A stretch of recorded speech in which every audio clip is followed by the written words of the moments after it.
In this last lesson, we're going to complete the swivel base drawing. Alright, so what I need to do is dimension this and then essentially change the line weight.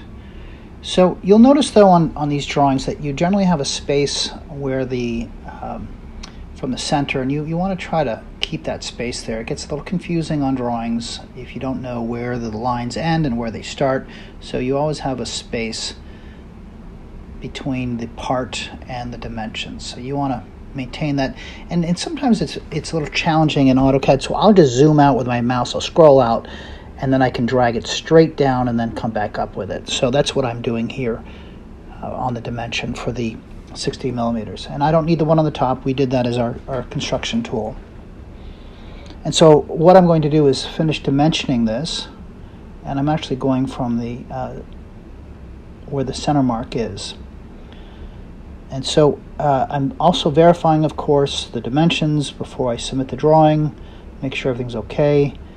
And when you are drawing parts, you generally dimension from the center, and you can notice that one's off there, so let's just do that again real quick.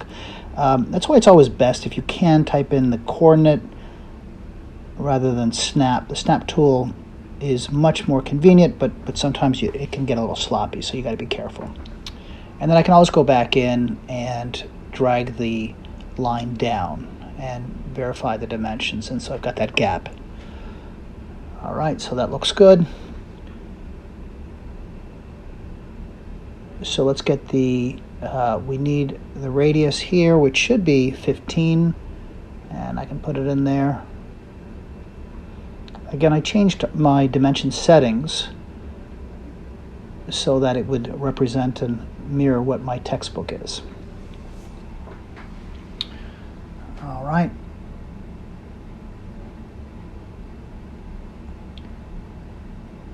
So let's go ahead and change the line weight. So I'll select all the line weight, all the lines, and not the dimensions, because it would actually change the dimensions if I wasn't careful. All right, and then I right click, or I go up to the modify, hit the properties, and then what we want to do is change it on the line weight, the properties, come down at 50.5 millimeters, and then you can want to show that on the bottom bar. Make sure that's there. If I miss anything, if you miss anything, go back and fix it.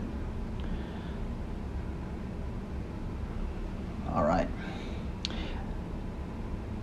Now I also notice I have a center line I need to add here. So hit escape.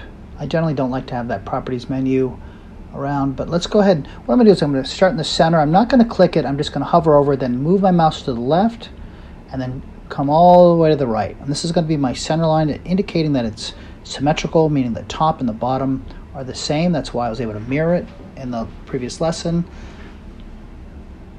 All right, so get all the lines I need in there, but I do need to change that center line.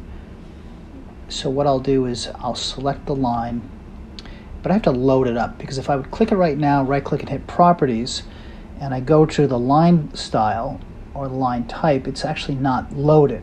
And so now if this is your own version, sometimes it'll stay there every time you do it, but to get it, I'll go ahead to my format and I'll select line